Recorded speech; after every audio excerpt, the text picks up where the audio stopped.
27th Detective Squad, detective on duty. Well, this isn't the 27th Squad, and there's no detective on duty, but there was, and this is now his office. There were 2 New York police detectives who broke the French Connection case. The case took place between 1960 and 1962, and the 2 detectives were called Eddie Egan and Sonny Grosso. Eddie, unfortunately, is no longer with us, but his partner, who was known as Cloudy in both real life and the movie, is right here. Hiya, Sonny. How are you? Good to see you. Thanks for having us into your beautiful quarters here. And we're going to talk a little bit first, if we can, about the actual case. How did you and Eddie come onto this case? You were working out of the old First Precinct. Right. An old slip and old slip and South and Street. South Street. How did this case come about? There was a FBI agent. He had a case that he wanted made, but he was a little concerned. There were a lot of problems going on with the DEA at the time there. It was called the BNDD, the Bureau of Dangerous Drugs, Narcotics and things. And so he was talking to Mario Biaggi, the congressman. And Mario said, you want that case made? Call my friend, Sonny Grosso. So he came down to the First Precinct. He called me when he got here, but he wouldn't come into the precinct. And he met me on the pier behind the precinct. It was like some kind of a CIA case. I think maybe he's going to give me a hit. So he told me he couldn't come up there. He wouldn't take that chance. He could be fired for giving me this information. But Biaggi had assured him that we would make the case. And I think the most gratifying thing in the world is that when we made the case, he came up to the First Precinct to congratulate me. But when I started the film, I show you and Eddie, I show the 2 of you coming off duty and going to a club that was at like the Copacabana, the old Copa, just to have a drink, because Eddie liked to look at the ladies at the time. And you would do whatever Eddie asked you to do. And you went into the Copa and you saw a guy hanging around some flashy underworld characters. And you knew who these characters were, but you didn't know who the guy was who was picking up the tabs. That's correct. Now, does that have to do? That's exactly right. And he was going there, Eddie, and asked me to go with him because he was going out with the hat check girl there. Right. And the hat check girl told him, Eddie, let's get it straight. If you get here by 12, I go home with you. If you don't get here by 12, I go with whoever asks me. So we had to get there by 12. But the guy had given us some information, and we had put a wiretap on the person who gave him the information. And that's when that scene is in the basement when the guy says, Salvatore. Right. So prior to that, we had put a wiretap on him. So had a wiretap on Patsy Fuca. Patsy Fuca. The guy played by Tony LoBianco, who we call Sal Boca in the movie, was a guy named Patsy Fuca. Right. He did own a candy store. Right. Where, in Brooklyn? Brooklyn. Yeah. Across from St. Catherine's Hospital. Right. But was it really Eddie's instinct that said, let's follow this guy home? Yeah. And also it was Eddie's instinct that while I had all these pictures and everything and some facts from the case from this FBI agent, right. I was bowling up in Parkchester. About 2 weeks later, Eddie took it on his own to go out to the luncheonette. That Patsy Fuca owned. Right, and he called me and he told me that he checked out some of the plate numbers, and what they were doing then is bringing the money for the next shipment. But how did he know? He didn't know that, though. No. He just saw plates right. coming up that belonged to wise guys, right. or guys who were known to have known records. Right. And all of them had a little suitcase with them. They'd go in the back, and they'd stay there for a little while, and when they came out, they didn't have the suitcase anymore. So it was pretty obvious, and that started the whole thing. Then we started to be around him 24 hours a day. You started to follow him, and then you got a wiretap issued so you could right. listen to his phone calls. And one day a call came in from a French voice. Right. Right?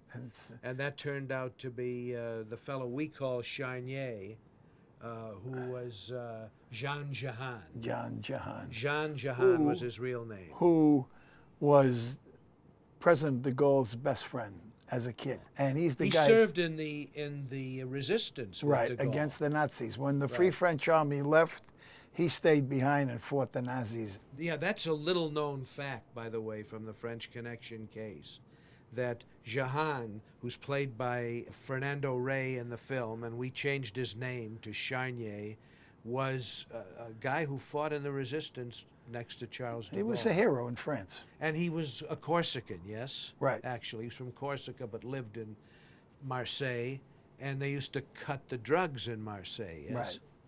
So the way we depict it in the film is accurate in the sense that Jahan persuaded a guy who was a television personality in Paris. He was a guy very much like a Johnny Carson of France.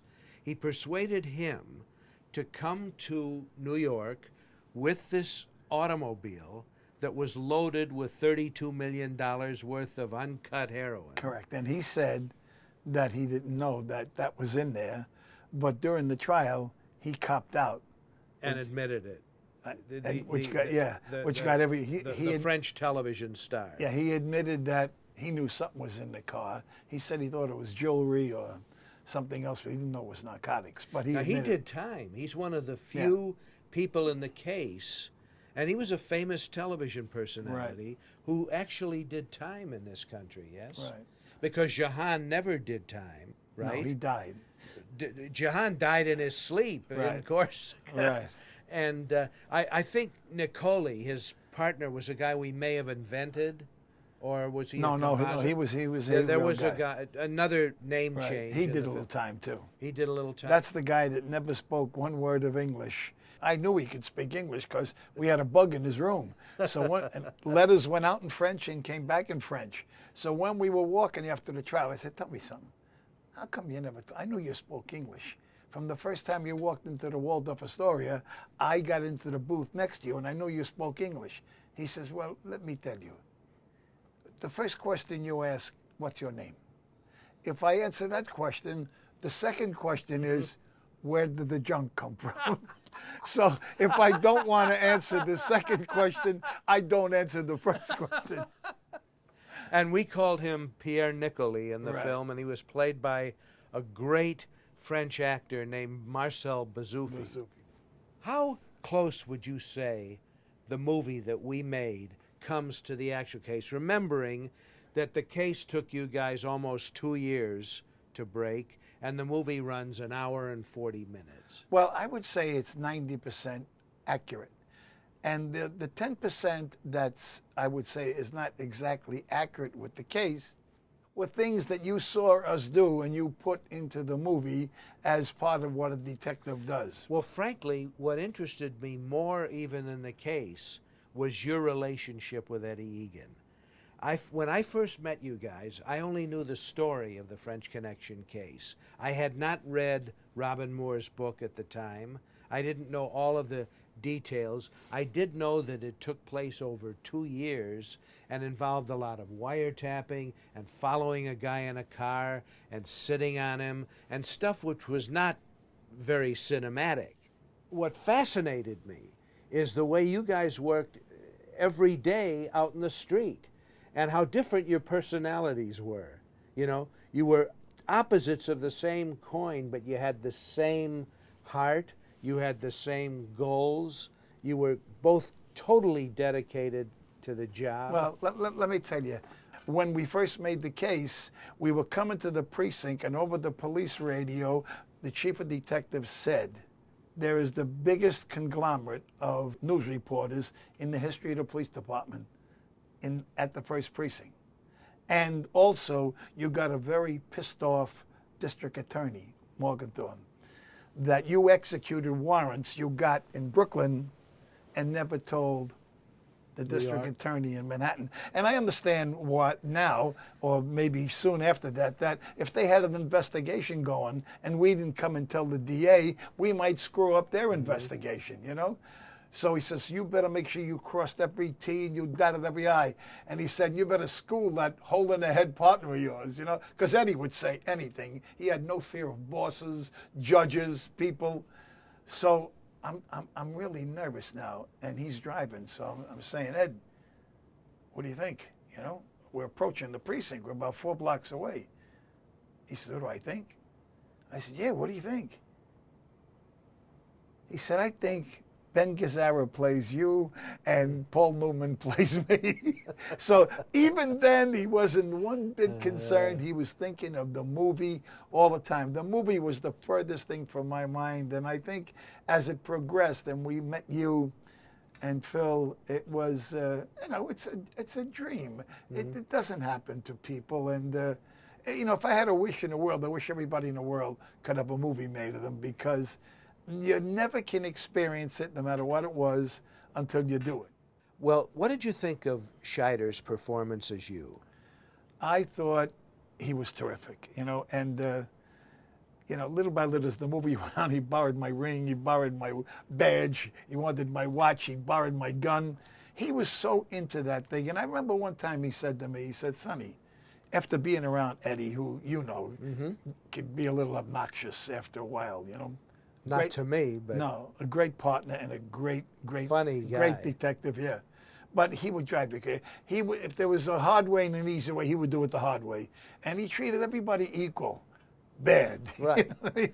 So it got to a point where he said to me, Sonny, he said, "How am I going to deal with Hackman?" I said, "What do you mean?" He said, "Well, how did you deal with this maniac?" He says, "You know, every day." So I looked him in the eye and I said, hey, he was my partner. If I didn't love him, who would love him?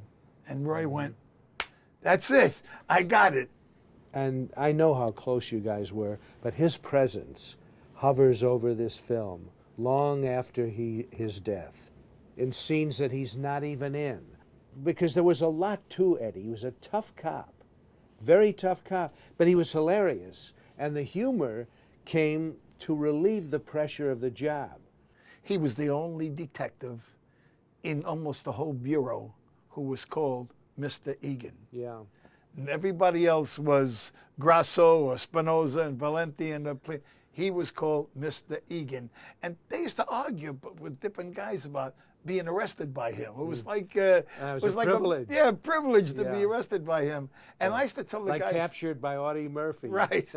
I used to tell the guys in the squad, look, and Eddie would never make one collar, because to go to court with one collar was a complete waste of time. So we'd always make about 5 or 6 or 7 collars, so that we'd take care of all at once the next day, instead of going one, coming back and doing that. So he used to start that. Now, I told the detectives in the squad, please, don't laugh at him. Because if you laugh at him, he's going to keep it up. They say, okay. I said, do me a favor, we'll never get anything done. So they say, okay, I promise. I said, don't look at him even. They used to start name, address, what religion are you? Do you pick your feet? And they'd start laughing. Then he'd start, when's the last time you were in Poughkeepsie? And the guy say, man, I've never been in Poughkeepsie. He said, did I say Poughkeepsie? Say after me, Po, Kip, nothing was being done. And then, you know, he would start, what he was really driving at with them is there was a guy in Poughkeepsie, which never happened, who raped a girl and stood on the edge of the bed and picked his feet. So after a while talking, he would tie those two things in together. Well, he was also, what he was also doing was, you would be asking the suspect legitimate questions about something that happened and where it happened, a crime, some detail of something that you knew the guy had done. Eddie would ask the guy a nonsensical, gibberish question, like, have you ever picked your feet in Poughkeepsie? And the guy wouldn't know what to plead guilty, which was worse, and you know, passing a nickel bag or picking his feet in Poughkeepsie. He would tell me what I needed to know about the drugs, but just don't pin that rape in Poughkeepsie on me. Yeah. That's all. That's all he was interested in. Oh, that was great. Yeah. Sonny, why do you suppose there were never more arrests and convictions in the French Connection case? The big guys basically walked. But why didn't Jean Jahan, why wasn't he extradited back from France? Why was he never arrested or charged with this caper, which was his? He was the man. This $32 million drug deal was his deal. The guy who's played by Fernando Rey in the picture. And by the way, the subway moment where he waves at Eddie, that actually took place. Right. But why? I believe that he was an international French hero, and he had, like I said, fought the Nazis after the French army left France. He was de Gaulle's friend, contributed to de Gaulle's presidency, and we think of smuggling a lot different than they do in Europe. In Europe, they smuggle perfume, they smuggle cigars, they smuggle dope, and you can introduce somebody in Europe and saying, this is my Uncle Billy, he's a smuggler. I mean, it's not like here, which, you know, in America, a smuggler is like, wow, you know? But Eddie went to France to try to extradite the main guys who made this caper. And what happened? Nobody would cooperate with him. The French police. Nobody. The French, the government, anybody. And they were saying that they didn't know where he was, but they actually did know where he was. He was in like one of those country places they put people who break the law, but they're too old to make them go He through. died in his sleep, Right. peacefully, and I believe back in Corsica, or Marseille, one of the two. But we show at the end of the film, of course, we show the Jahan character getting away. And in fact, he left this country. He got out of Manhattan, out of New York City, and there was a 50 police dragnet all over the guy. What do you make of that? It was the biggest mystery in the world to me. We had followed this guy all over through everything. But, you know, these guys were not stupid people, of course. Everybody knows that. These guys were pretty clever. This was a hell of a plan. And look, when I told you how it And happened, it was busted by, sort of by accident. Well, it always amazes me from all the time we spent doing everything we did that you were able to put it in a movie in less than 2 hours. You know, it's and to keep it comprehensive and keep it sensible. And you know, I've cops come on up to me today and they say, you know, it's because of that movie I became a cop. And now what you've done is when you retired from the police force, you were on the force for 22 years. 22 years, you retired. You decided to go into the film business. You worked on a couple of films with No, I didn't decide. You decided to put me in the film business. I thought you'd be great, and you started, as everyone does, at the bottom, and you've worked your way up to now you produce your own television shows. You've had a number of series on television that you produced. You continue to develop programs. And you worked on The Godfather, and you had a part in The Godfather. But even in The French Connection, you had Eddie and I on the clock from the first minute they picked up the trucks, the Teamsters, till they put the trucks away. So we made more money than almost any actor on the French Connection. Don't tell anybody at 20th Century Fox that. God bless you. God bless you, Sonny. God bless you. God bless. We've been friends, and I know we'll be friends for life as a result of this experience. To this day, I can't believe, just before I looked up at this guy and I said, Eddie, I'm here with Billy, and we're still talking about the French Connection. By the way, tell Antoinette I said hello. Thank you very much. Okay. You ought to be able to get 5 minutes out of that, huh?